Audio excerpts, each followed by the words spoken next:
Semua karena anugerah, by grace alone. Kasih karunia Allah. Tapi ternyata kasih karunia Allah itu nggak ompongan. Kasih karunia Tuhan itu ada yang diberikan instan, orang itu nggak layak menerimanya. Tapi ada jenis-jenis kasih karunia yang memang Tuhan simpan untuk orang yang berusaha.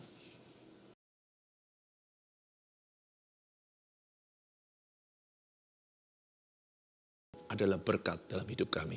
Sekalipun beberapa hal berkat itu masih terselubung. Dalam iman kami akan melihatnya nanti. Terima kasih Bapa, sembunyikan hamba-Mu di balik salib-Mu. Dalam nama Yesus. Amin. Praise the Lord. Puji Tuhan.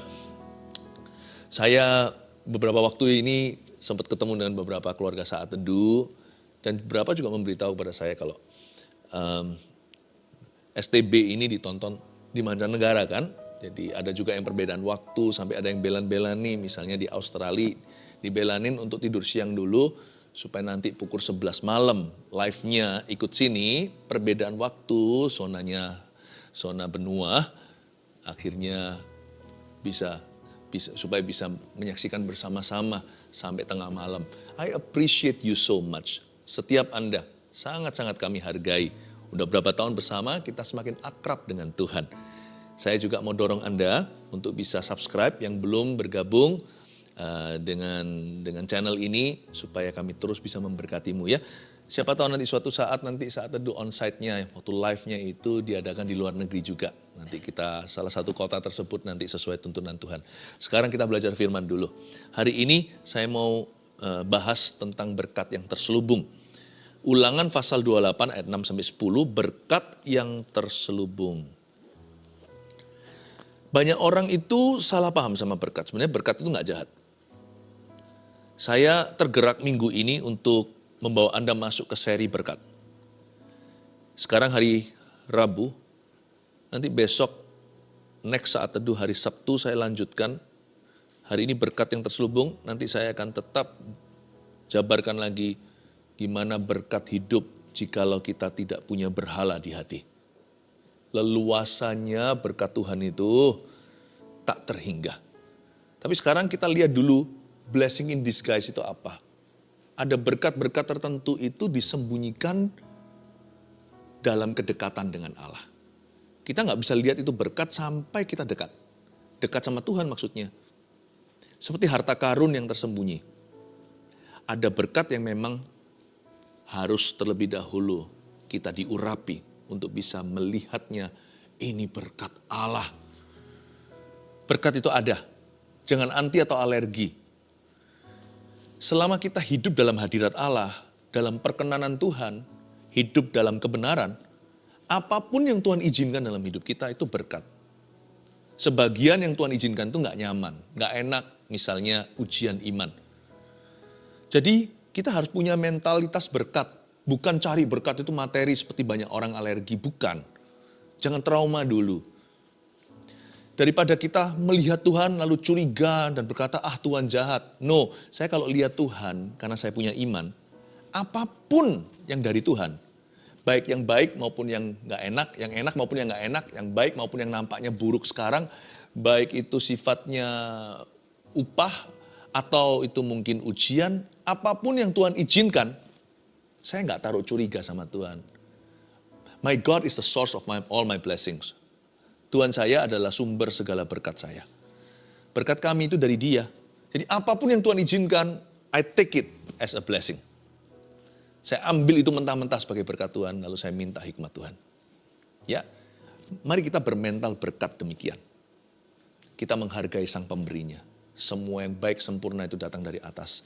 Tidak taruh rasa curiga seperti Adam dan Hawa. Oh, I'm so blessed.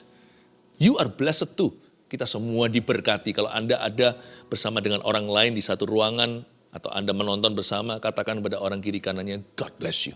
Tuhan memberkatimu. Ulangan 28 ayat 6-10 saya bacakan dulu. Diberkatilah engkau pada waktu masuk dan diberkatilah engkau pada waktu keluar. Tuhan akan membiarkan musuhmu yang maju berperang melawan engkau. Terpukul kalah olehmu. Bersatu jalan mereka akan menyerangi engkau. Tetapi bertujuh jalan mereka akan lari dari depanmu. Tuhan akan memerintahkan berkat ke atasmu di dalam lumbungmu dan di dalam segala usahamu. Ia akan memberkati engkau di negeri yang diberikan kepadamu oleh Tuhan Allahmu. Tuhan akan menetapkan engkau sebagai umat-Nya yang kudus, seperti yang dijanjikannya dengan sumpah kepadamu, jika engkau berpegang pada perintah Tuhan Allahmu dan hidup menurut jalan yang ditunjukkannya.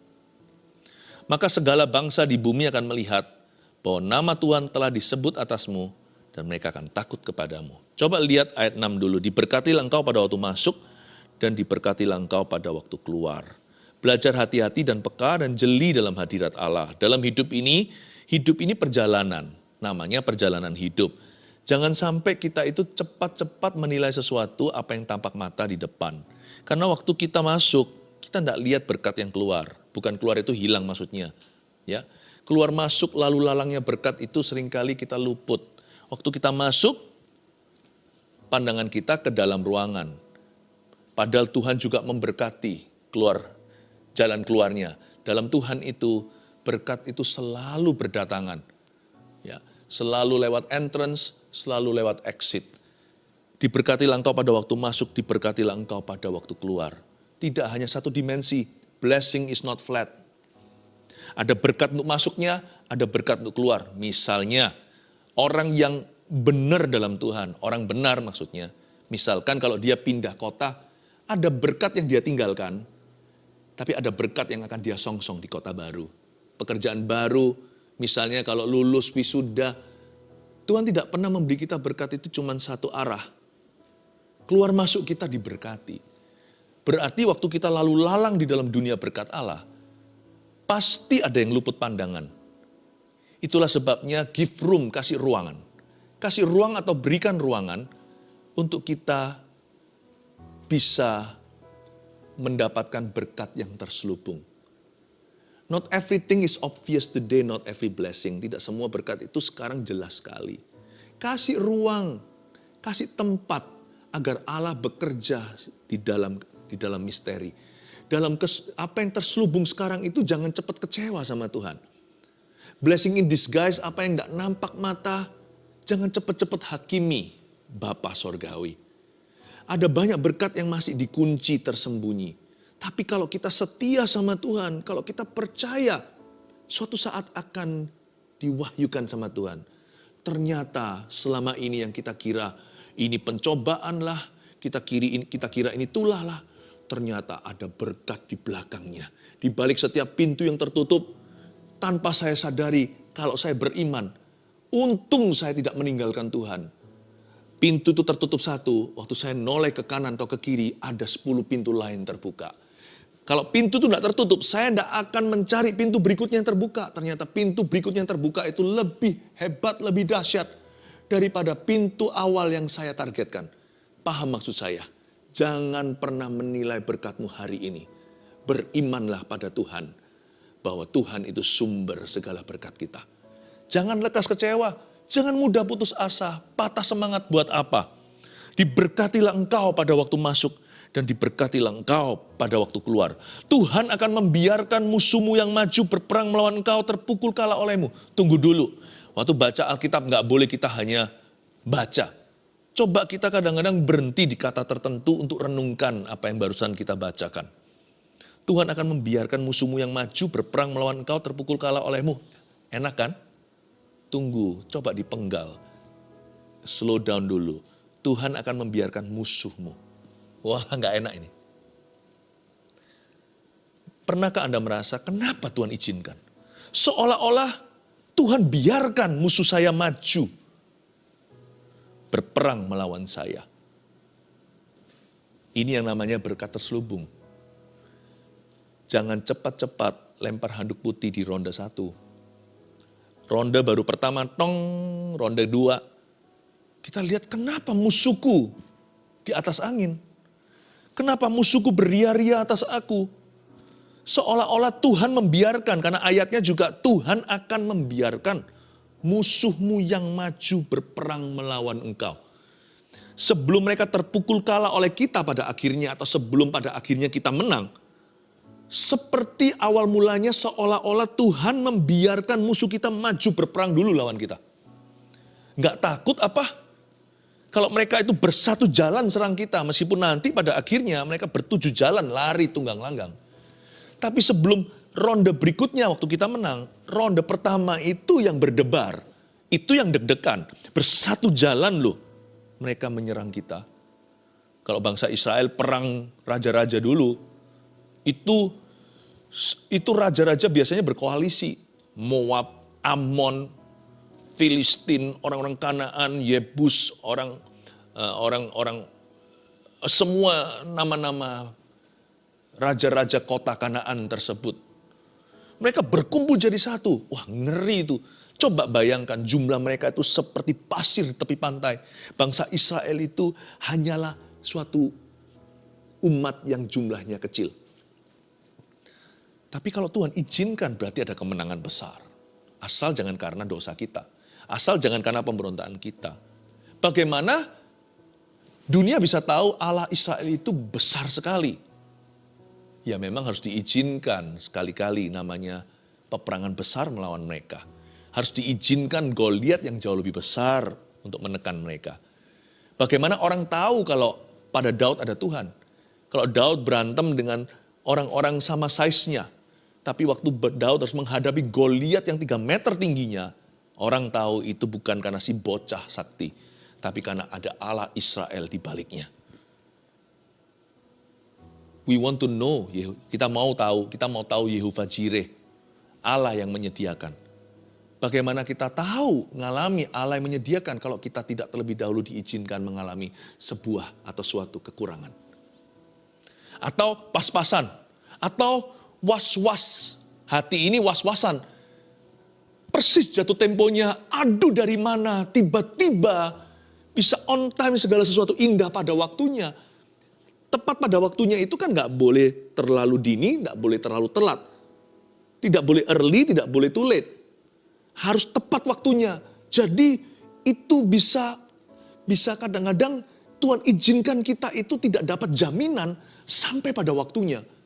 Lalu ketika Tuhan turun tangan menolong kita, kita berlutut dan menengadah dengan tangan kita angkat ke sorga berkata, how great thou art. Ajaib Tuhan, Engkau Yehovah Jirehku, Allah yang menyediakan, my provider.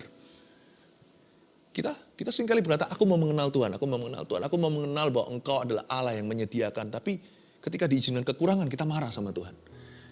Ketika kita dikonfrontasi dengan sebuah kebutuhan atau sesuatu yang mendesak, yang jatuh tempo atau apa, lalu kita berkata Tuhan gak setia.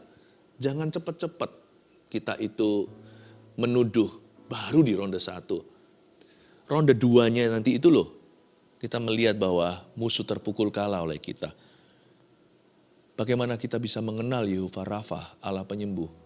Bukan berarti Tuhan memberi penyakit, tidak ya. Penyakit tidak datang dari Tuhan, jangan sesat kata Yakobus. Tuhan tidak mencobai dan dia tidak dicobai.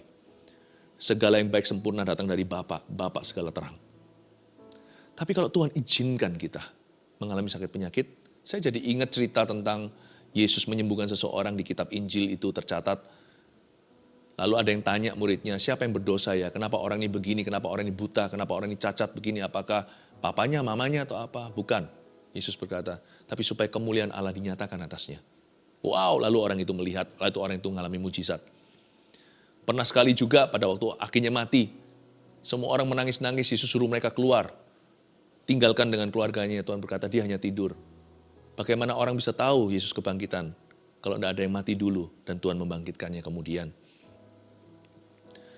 Lalu ada juga cerita bagaimana Tuhan Yesus berkata, murid-muridnya berkata, Tuhan apakah penyakit ini pasti akan membunuh orang ini. Dan Tuhan berkata, tidak, penyakit ini tidak akan mendatangkan kematian. Wah, luar biasa. Tuhan itu ingin sekali mewahyukan dirinya kepada kita. Ada berkat di dalam setiap masalah kita. Yang pertama tulis itu berkat yang terselubung di dalam masalah kita. Tuhan akan membiarkan musuhmu yang maju berperang melawan engkau terpukul kalah olehmu. Yang kita sukakan kalimat yang terakhir terpukul kalah oleh kita. Tapi di ronde pertama Tuhan akan membiarkan musuhmu. Wah, itu gak nyaman. Gak hanya membiarkan musuh, tapi seolah mereka berhasil atas kita. Tuhan akan membiarkan musuhmu yang maju. Musuhmu yang maju. Seolah kau mundur. Tuhan akan membiarkan musuhmu yang maju berperang melawan engkau. Kok bertubi-tubi datang? Kenapa masalahku berkali-kali? Musuh datang dengan gelombang-gelombang bergantian. Silih berganti, persoalan tidak pernah berhenti. Berperang melawan saya. Tapi kalau kita bisa melihat bahwa di balik persoalan kita ada berkat, di balik setiap musibah kita ada mujizat, dan di balik setiap ujian iman kita ada kesempatan untuk Allah menunjukkan kuasanya, mendemonstrasikan kasihnya kepada kita. Kita baru mengerti bahwa berkat yang terselubung itu termasuk di dalam masalah kita. Jadi jangan ngomel dalam masalah. Seperti Rasul Paulus katakan, aku suka bermegah dalam masalahku, dalam persoalanku. Asal bukan karena dosa, kalau dosa jangan bermegah, bertobat. Tapi aku suka bermegah dalam kelemahanku, dalam kekuranganku, dalam kesesakan, dalam penderitaan. Kenapa? Justru ketika aku lemah, kuasanya menjadi sempurna. Wow, itu berkatnya.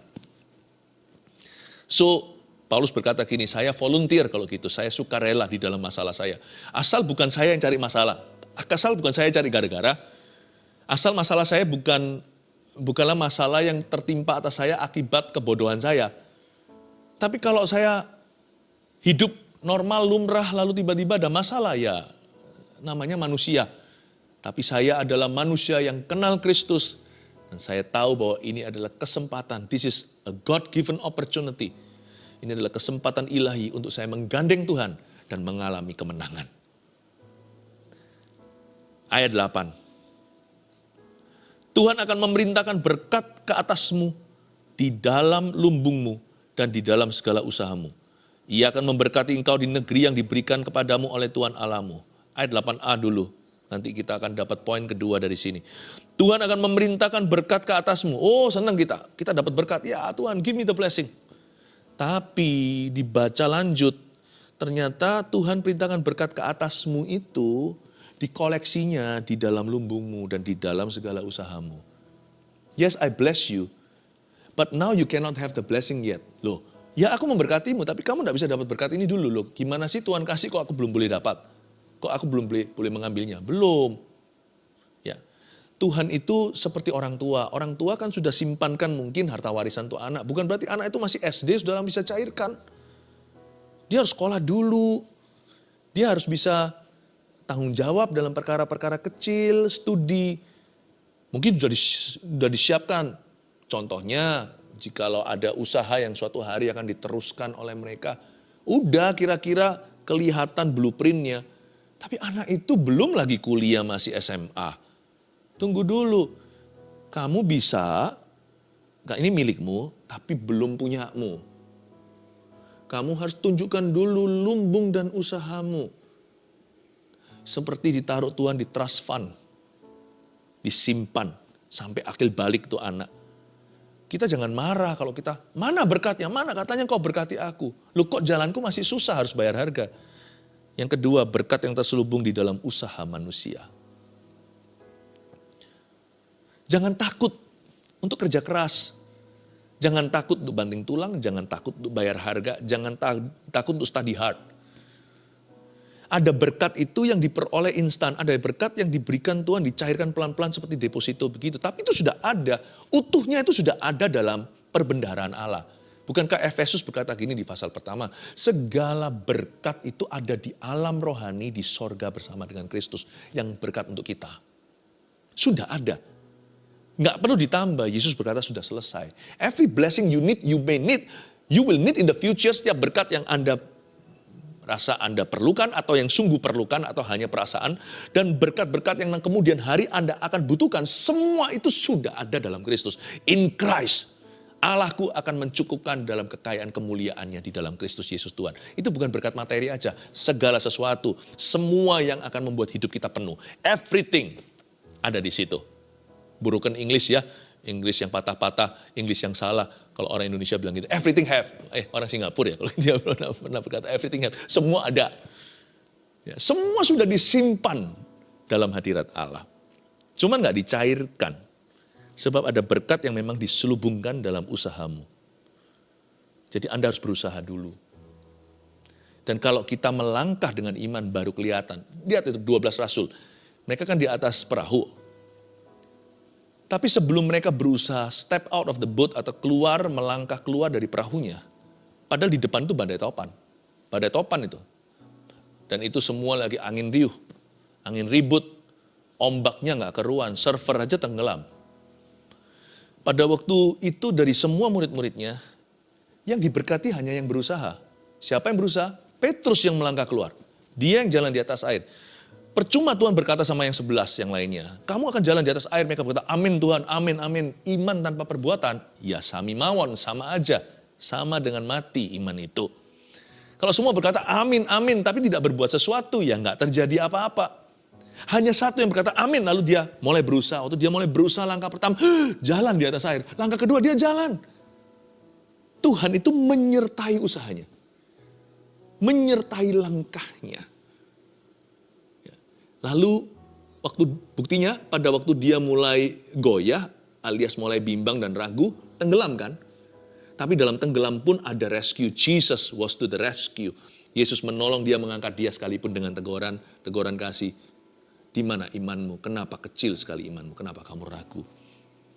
Tapi mendingan kita belajar dari kesalahan daripada nggak belajar apa-apa, hanya beriman pada perkataan tapi tidak pernah ada lanjutan perbuatan. Saya mendingan jadi Petrus yang ditegur daripada 11 yang tidak berbuat apa-apa. Saya mending jadi Petrus yang belajar dari kesalahan, tenggelam tapi nggak pernah diizinkan Tuhan tergeletak karena dia menopang tangan saya, daripada 11 orang itu yang gigit jari dengan teori. I think it's time ya. Kita nggak bisa berkata, Tuhan selamatkan keluargaku. Lalu kita nggak berbuat apa-apa. Meskipun nanti kalau kita berbuat sesuatu, kita injili, ajak ke gereja, kita doakan segalanya. Kalau terjadi apa-apa, kalau terjadi sesuatu orang-orang diselamatkan, it's not because of your effort. Bukan karena usahamu. Karena usaha kita nggak bisa mencelikkan mata rohani orang. Pasti itu. Saya sudah coba berkali-kali, kalau bukan Roh Kudus nggak mampu. Sampai ada terobosan, jikalau ada mata rohani yang dicelikan. Ya kan? Selaput itu jatuh dari mata mereka secara rohani maksudnya. Lalu mereka bisa melihat Kristus dan terang Injil itu. Mereka diselamatkan. Mereka bisa berubah sifatnya. Padahal sifat dasar. Itu semua bukan karena kegigihan Anda ajak ke gereja. Atau Anda taburkan firman. Atau doa-doamu. Bukan, itu semua karena anugerah by grace alone. Kasih karunia Allah. Tapi ternyata kasih karunia Allah itu nggak ompongan. Kasih karunia Tuhan itu ada yang diberikan instan, orang itu nggak layak menerimanya. Tapi ada jenis-jenis kasih karunia yang memang Tuhan simpan untuk orang yang berusaha. Paham maksud saya? Ada berkat yang diberikan cuma-cuma. Ada berkat yang diberikan dengan syarat. Tapi berkat yang diberikan dengan syarat ini nggak kalah hebatnya dengan cuma-cuma. Karena di sini Tuhan bermitra dengan kita. Ini partnership. Kalau berkat yang diberikan cuma-cuma itu sonship. Itu anak. Dikasih gitu aja, bayi belum bisa apa-apa, udah dikasih kamar yang bagus, kasih semua yang terbaik yang papa mama sanggup belikan. Padahal dia belum bisa berjasa. Tapi saya nggak mau jadi bayi terus terhadap orang tua saya mau suatu hari jadi mitra mereka. Bisa saling percaya. Tak rasa berkatnya akan berbeda. Bayi akan dapat yang terbaik, tapi level bayi. Tapi kalau kita suatu hari partner kerja dengan orang tua kita, dan orang tua kita bangga dan kita tanggung jawab, saya yakin kepercayaan akan diberikan kepada anak yang besar, bukan yang bayi. Kepercayaan bukan hanya kepercayaan, kunci perusahaan. Kalau sama bayi mana mungkin kasih kunci perusahaan. Dia pasti kasih fasilitas untuk memomongnya. Tapi kepada yang bertanggung jawab, yang berusaha, yang menunjukkan jeripayah, yang sungguh-sungguh, yang menunjukkan bahwa dirinya bisa jadi orang kepercayaan. Orang seperti Tuhan kasih kunci.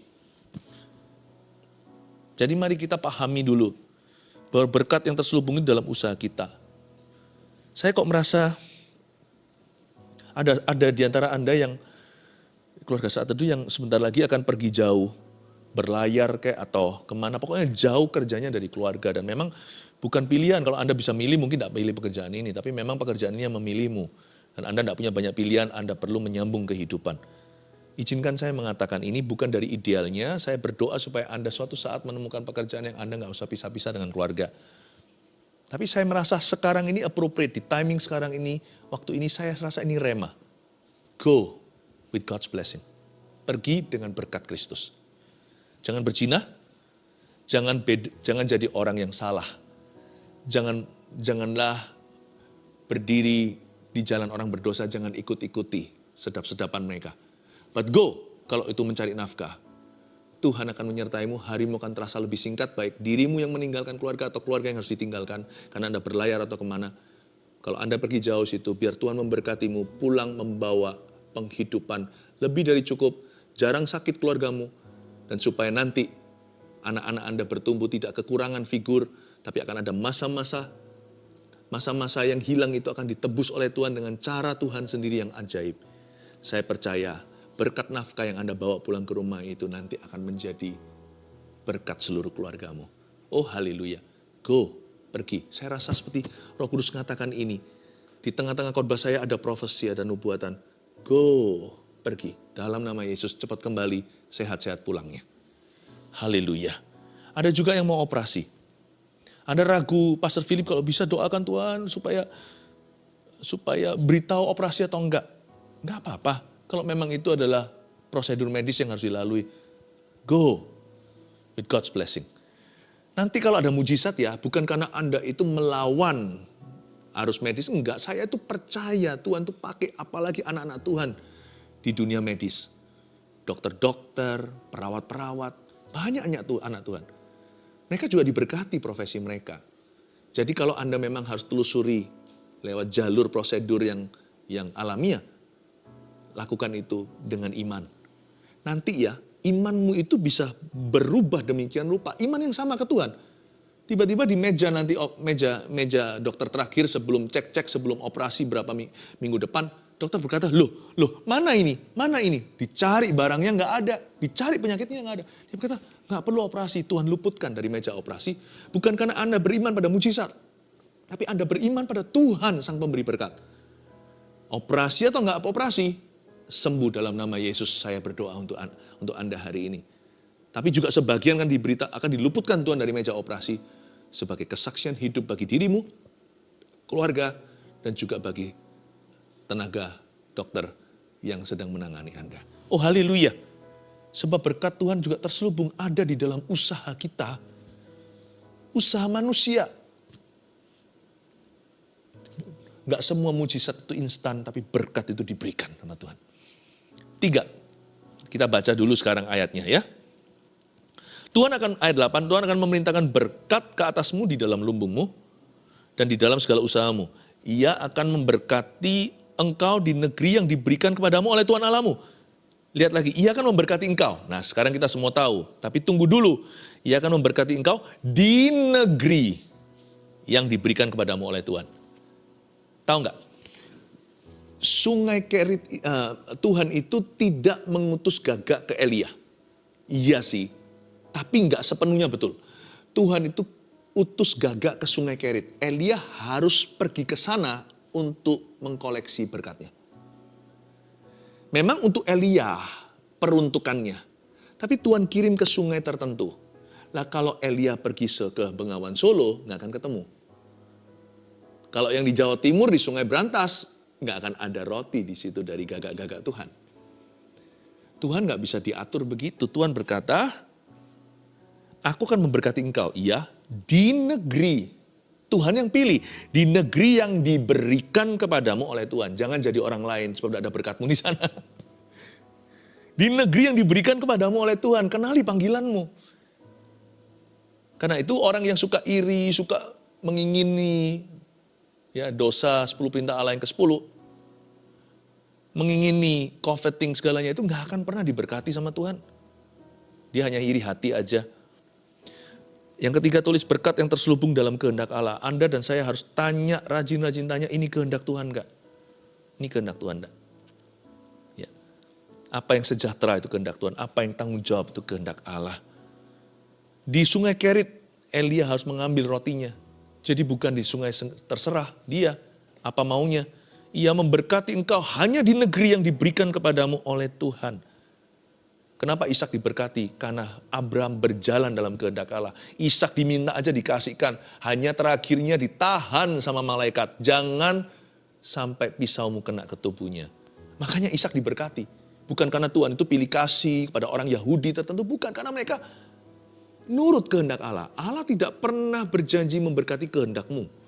Bahkan Yesus Kristus sebagai mana manusia, anak manusia, waktu sebagai Mesias juru selamat kita, harus mewakili kita aja. Tuhan Yesus saja harus mendoakan ini di Getsemani. Let your will not mine be done. Bukan kehendakku tapi kehendakmu yang jadi. Kehendak Bapa jangan ditawar. Tidak ada berkat di dalam apa yang melanggar kehendaknya. Makanya orang kepahitan bisa diberkati nggak? Nggak bisa, karena Tuhan punya kehendak itu pengampunan. Kamu diampuni, ampunilah seperti kamu diampuni. Luar biasa. Ada berkat nggak di dalam amoralitas? Percabulan. Sudah tinggal bareng sama pacarnya. Nggak ada. Karena Tuhan punya berkat itu ada pada kehendaknya. Kehendak Allah adalah ini. Paulus menulis dalam suratnya, pengudusanmu. Wow. Repentance. Kalau kita sudah salah sama Tuhan, ada berkat Tuhan dalam pertobatan. Repentance. Jadi saya sekarang ngerti ternyata Ishak diberkati karena Abraham taat. Karena Abraham ikut kehendak Tuhan, bukan kehendaknya dia. Kalau kehendaknya dia nggak mungkin dikorbankan. Tuhan akan menetapkan engkau sebagai umatnya yang kudus. Seperti yang dijanjikannya dengan sumpah kepadamu jika engkau berpegang pada perintah Tuhan Allahmu. Seperti Abraham dan hidup menurut jalan yang ditunjukkannya. Maka segala bangsa di bumi akan melihat bahwa nama Tuhan telah disebut atasmu. Dan mereka juga akan takut kepadamu. Berkat yang terselubung itu apa aja? Kita rangkumkan ada 3. 1, berkat yang terselubung di dalam masalah kita. So don't resent problems. Don't be sick of problems. Jangan kita tuh muak dengan problema. Nggak apa-apa sih kalau ujungnya itu adalah berkat Allah. Ya, nggak usah cari. Tapi jangan marah. Jangan kita itu gelisah. 2, berkat yang terselubung di dalam usaha manusia. Ayo kerja keras, ayo belajar yang baik, ayo usahakan yang terbaik, be excellent in everything. 3, berkat yang terselubung dalam kehendak Allah. Jangan jalan semau gua. Jalan itu harus tanya Tuhan, biar kehendakmu bukan kehendakku yang jadi. Segala sesuatu baik itu jodoh, kerja, pelayanan, everything. Terima kasih Tuhan, terpujilah namamu. Yang diberkati Tuhan, angkat tangan segera. Terimalah berkat dari Allah Bapa, kasih setia dari Tuhan Yesus, pengurapan dari Roh Kudus sampai selamanya. Di dalam nama Yesus, haleluya, amin.